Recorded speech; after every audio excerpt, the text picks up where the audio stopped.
Tigers, it's Mrs. McCarver, and it's time for today's reading lesson. Yesterday, we started to think about ways that we can try to figure out tricky words. Remember, we told ourselves we need to keep the pattern going. But maybe that didn't work for you.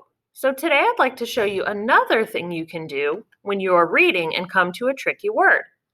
Today, we are going to use the picture to help us figure out that tricky word. So, using my book, Can You See It? I'll show you what I mean. Okay, Tigers, we're pretty familiar with this book, Can You See It, by now, so I'm not going to read the entire thing.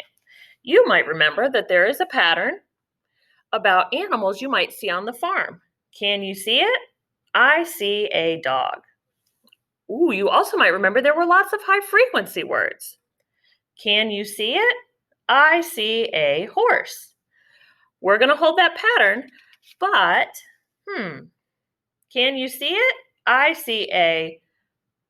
don't really know this word. I stayed with the pattern, but it didn't help me figure out this tricky word. Today, my strategy or idea that I'm going to teach you to try is that we're going to try to use the picture to see what word it might be. Well, I know I'm looking for an animal. Here's the boy and the girl. They're not animals, so I'm not going to say that. I'm looking. I only see one other animal here in this picture. It's a mouse. I wonder if that's what that tricky word is. Let me try it. Can you see it? I see a mouse. Oh yeah, that makes sense. I kept the pattern going and I used the picture to help me figure out that tricky word. All right, let's read the next page. If you remember the pattern, follow along with me. Can you see it?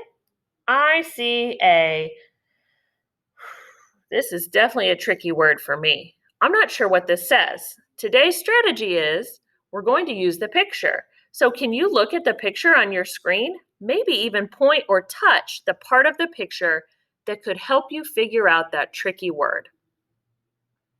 I'm going to look too. I'm looking for an animal. Oh, I see the boy and the girl. They're not the animal, but I do notice they're pinching their nose. Oh, there she is. They're pointing right at the animal. It's a black animal with a white stripe down its back, and it must be Stinky. I know what that's called. That's called a skunk. Can you see it? I see a skunk. So today, we really use the picture to help us figure out those tricky words. That's what I would like you to try while you're reading today. In your pattern book, when you come to a tricky word, stop and look at the picture. Maybe you will be able to figure out that tricky word.